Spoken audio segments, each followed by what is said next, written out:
Hello dear, good evening everyone. Welcome to class sheet for job by S K ma'am. आप लोग का स्वागत है। यहाँ पर प्रीवियस ईयर क्वेश्चन उपलब्ध कराया जा रहा है जो ऑनलाइन ऑफलाइन सभी को दिख गया है।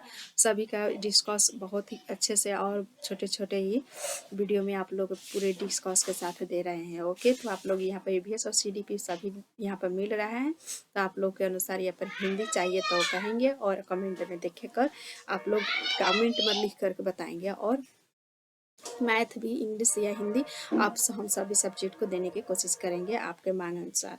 ओके, तो आप लोग यहाँ पर कमेंट कर लिख करके दिखाएं, हमको बोलेंगे, हम कमेंट का आप लोग को दिलो जान से स्वागत करेंगे। ओके, और देखेंगे EVS क्वेश्चन हमारा जो है अभी 21 जनवरी 2022 का जो ऑनलाइन पेपर हुआ था उसी का एनालिस्ट और पूरे डिस्कस के साथ दे रहे हैं। गुजरात के निकटवर्ती राज्य क्या है? तो गुजरात जो हमारा कहाँ पर पड़ेगा? तो ये हमारा मैप है जो भारत का दक्षिण की तरफ है। गुजरात कहाँ है?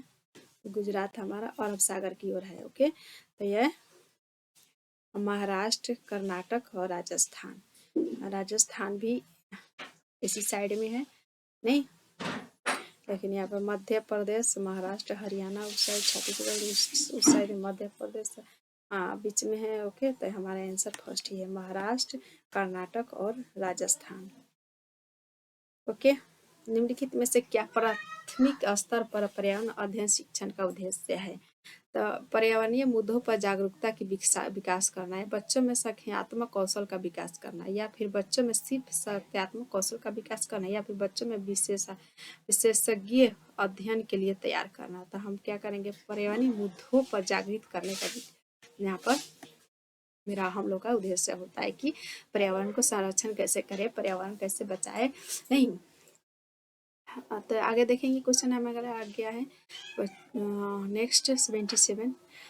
कक्षा 5 का पाठ किसानों की कहानी बीच की जुबानी शुरू होती है मुख्य प्रश्न के द्वारा, जैसे जो भोजन हम खाते हैं उनको कौन पैदा करता है?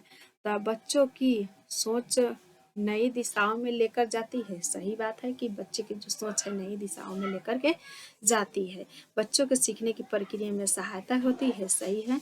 बच्चों के स्मरण आधारित कौशल को विकसित सहायता होती है। स्मरण दिया है तो इसको नेगेटिव मानेंगे। शिक्षक को कक्षा में अनुशासन बनाए रखने के लिए कहेंगे, नहीं, ये दोनों हमारा नेगेटिव में आ जाए तो ए भी हमारा सही है। ओके, केवल ए बी।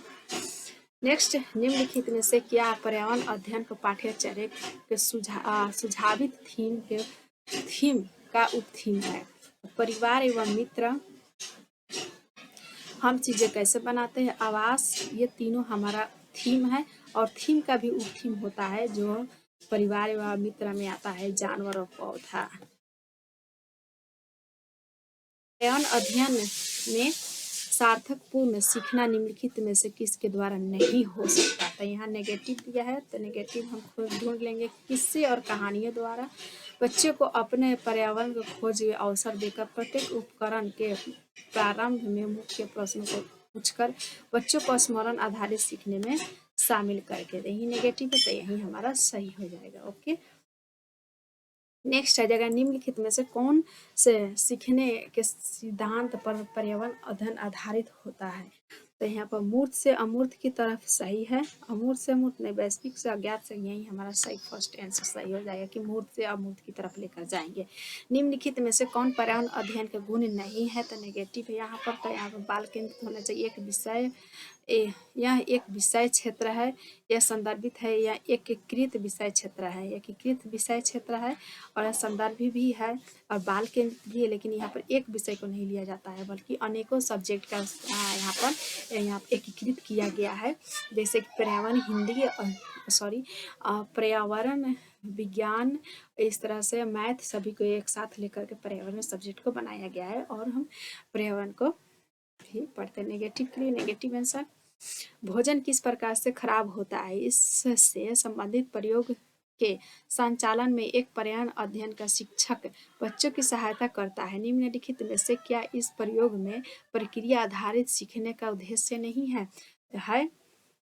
क्या नहीं है पूछा रहा है, यहाँ पर भी नहीं पूछा। अवलोकन और सूचना दर्ज करना, विश्लेषण करना सही है। प्रयोग करना, स्मरण करना, ये यहाँ नेगेटिव है तो यहाँ नेगेटिव के साथ हम इसको सही मानेंगे क्योंकि नेगेटिव आंसर को देना है।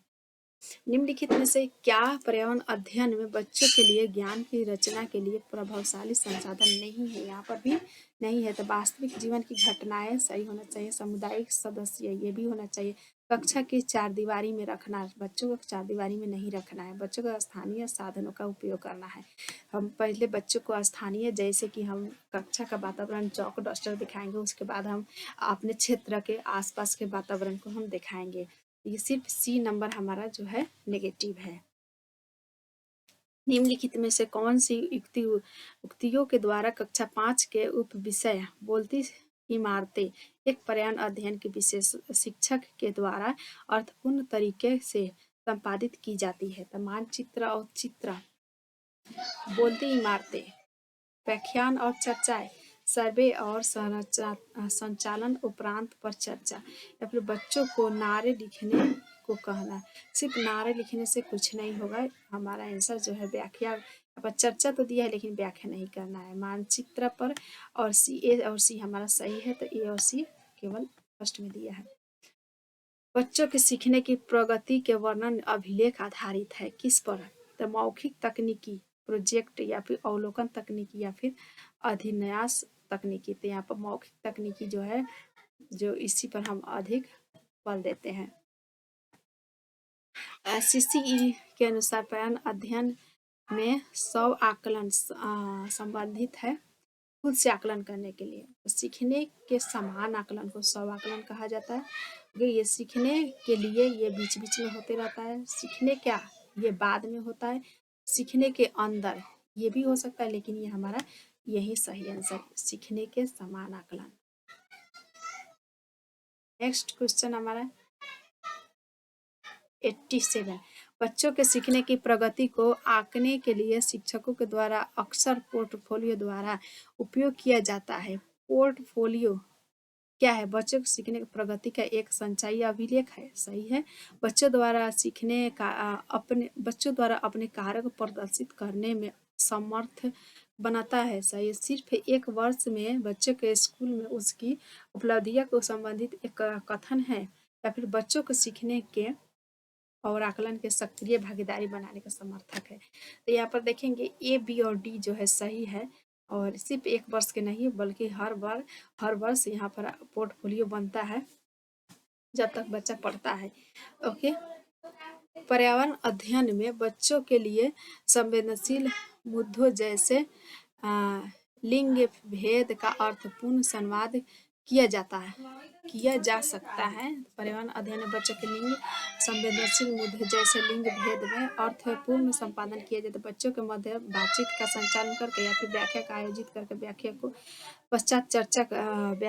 पश्चात चर्चा का आयोजन करके प्रदर्शित है। व्याख्या को छोड़ करके चर्चा पर ध्यान देना चाहिए। ओके,